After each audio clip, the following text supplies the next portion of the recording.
पक्ष छोड़ दिया उसे मीडिया के माध्यम से सभी लोगों ने देखा। पक्ष छोड़ने के पीछे पक्ष नेतृत्व का जो विफलता है वो लोगों के सामने आ गई है।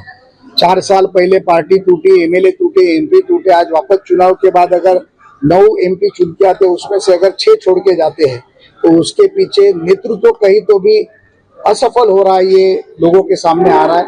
मुझे लगता है कि जो छोड़ के गए वो अलग गठ निर्माण कर रहे हैं, उन्हें मेरी बहुत बहुत मन से बधाइयां है, मन से शुभकामनाएं। सर, अभी जो संजय राउत की ट्वीट की, जो बाकी उम्मीदवार है, बाकी सांसद जो है, उनके लिए सुरक्षा प्रदान की गई है। ये जो है जब से घोषणा की है कि देखिए, कोई भी मूवमेंट होती है जिसमें अगर पुलिस इंटेलिजेंस को लगता है कि यहाँ पर कोई लोक प्रतिनिधि को या किसी भी इंसान को अगर जान को खतरा है तो उसे पुलिस सुरक्षा प्रदान करने का काम पुलिस करती है। ये एसआईडी के माध्यम से किया जाता है, ना कि ये कोई पॉलिटिकल डिसीजन होता है। मुझे लगता है अगर ये डिसीजन पुलिस प्रशासन के माध्यम से किया गया होगा तो उसे प्रिकॉशनरी मेजर करके हमें देखना चाहिए और प्रिकॉशनरी मेजर के तहत ही ये प्रोटेक्शन दिया गया हो। आज आप मनोज जरांगे जी से मुलाकात करने के लिए जा रहे हैं, क्या मकसद है? मनोज दादा जरांगे पाटिल के साथ बातचीत के दौरान मेरी 3 से 4 राउंड हुए, जिसमें हमेशा मैंने उन्हें कहा था कि आपके हर बातों का जवाब देने का काम मैं करूंगा, आपकी हर बात सरकार तक ले जाने का काम करूंगा। और मुझे लगता है कि 30 तारीख में उनका उपोषण छोड़ने के पीछे हमारी जो भूमिका रही विखे पाटिल साहब की, और हमारी उसके बाद 20 तारीख तक अभी तक जो जीआर निकले वो जीआर अभी तक पिछले 6 साल में कभी निकले नहीं थे। मनोज दादा ने मुझे कहा था कि अगर मुझे लगता है कि आपके माध्यम से मराठा समाज का अगर अच्छा काम हो रहा है, मराठा समाज के लिए अगर आप काम करने की उम्मीद रखते हो तो मैं आपको खाना खाने के लिए बुलाऊंगा।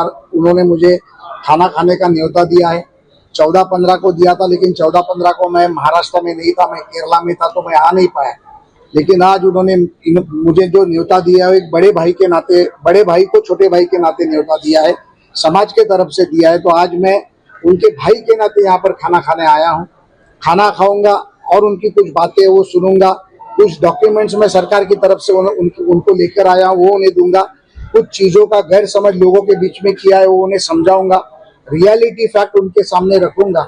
और मुझे लगता है कि आने वाले समय में 23 तारीख को फिर से एक मराठा समाज की बैठक यानी उप समिति की बैठक लगाई गई है। उस उप समिति की बैठक में अभी का जो कोड ऑफ कंडक्ट लगा है, उस कोड ऑफ कंडक्ट के बाद की वो बैठक है, तो कुछ निर्णय जो पेंडिंग है वो निर्णय भी उस समिति के बैठक में होने के चांसेस है। आने वाले कुछ दिनों में और कुछ जो निर्णय होंगे वो भी लेकर हम दादा के पास आएंगे और ये सिलसिला अभी कायम शुरू रहेगा और आपको मिलना भी कायम शुरू रहेगा। Thank you. संवादाचा विषय आहे, नागरिकांची गैरसोय